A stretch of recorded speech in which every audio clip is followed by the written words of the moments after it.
करता हूं अशरफ साहब, जो ताज़ा सूरत हाल है वो बड़ी चिंताजनक है और हम सबको मिलकर इसकी मजम्मत करनी चाहिए और सरकार से अपील करनी चाहिए कि निर्णायक दखल दें वहाँ पे। इस प्रकार हिंदुओं पर अत्याचार इसको भारत का समाज बर्दाश्त नहीं करेगा, बिल्कुल नहीं करना भी नहीं चाहिए। और मुझे उम्मीद है कि आप भी बर्दाश्त नहीं करेंगे। हम आप जैसे देशभक्त बिल्कुल बर्दाश्त नहीं करेंगे। सरकार क्या करती है, सरकार का रवैया बता रहा हूं मैं आपको। अपना रवैया बताएं पहले। 15 अगस्त 2024 लाल किले के प्राचीन से हमारे प्रधानमंत्री ने कहा कि 140 करोड़ हिंदू बिल्कुल इसको बर्दाश्त नहीं और सहन कर सकता कि जो बांग्लादेश में हो रहा है। कितने महीने हो गए? 4 महीने।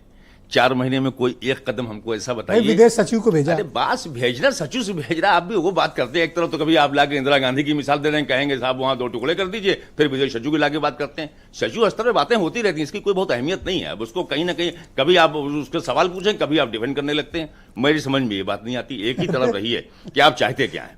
अगर आप ये चाहते हैं कि बांग्लादेश को वाकई सबक सिखाया जाए, नहीं तो एक तरफ आज आपको भी एक तरफ रहना पड़ेगा, 2 तरफ थोड़ी रह पाएंगे आप। मैं तो निर्णायक दखल की, देखो मेरा बहुत अहम सवाल है। बांग्लादेश का है, हमारे अल्पसंख्यक के साथ वहां जाति हो रही है, माइनॉरिटीज के साथ, तो ये बहुत अहम सवाल है। तो आपने निंदा की? सख्त एक्शन की निंदा के साथ साथ मैं तो कह रहा हूं, तो सोल्यूशन भी बता रहा हूं।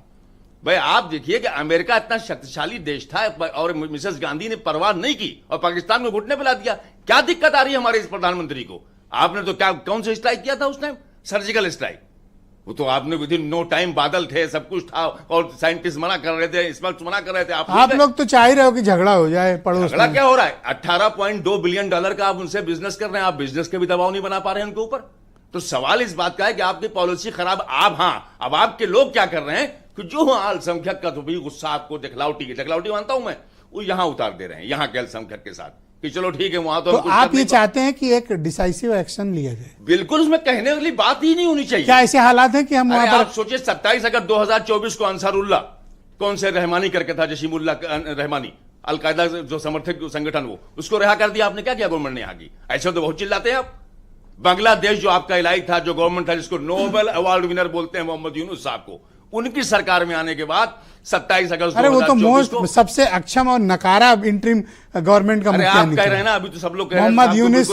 तो अब आप देखिए फेक है, फ्रॉड आदमी ने अलकायदा के समर्थक, वो आदमी हिंसा परस्त है, जशीमुल्लाह रहमानी को रिहा उसने बांग्लादेश को और बर्बाद कर दिया। तो सवाल ये कि ये कौन लोग हैं? ये वही लोग थे सबसे खराब इंटरिम चीफ जब बांग्लादेश की साहब, हिस्ट्री ये वही लोग थे जो उस टाइम भी पाकिस्तान के साथ थे, जो आज बांग्लादेश में वहां की अदालत को और राष्ट्रपति चाहिए मोहम्मद यूनुस को बर्खास्त कर, जहां की अवाम अपने हटा दे उसको।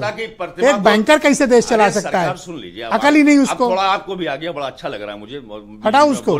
बोल रहा हूं, जहां की सरकार अपने राष्ट्रपिता मुजीबुर रहमान की प्रतिमा को जमींदोज कर सकती है, उस देश के लोगों से आप उम्मीद करते हैं कि हिंदुओं का कोई वो करेगा? ये जरूरत आएगी सरकार को आगे आना पड़ेगा। हम तो सरकार के साथ चाहते हैं कि भारत दखल दे। अब आप इसी में खुश हो रहे हो कि संभल में 4 मुसलमान मार दिए, 2 यहां मार दिए, तो अब तो फिर आपका अपनी आइडियोलॉजी है।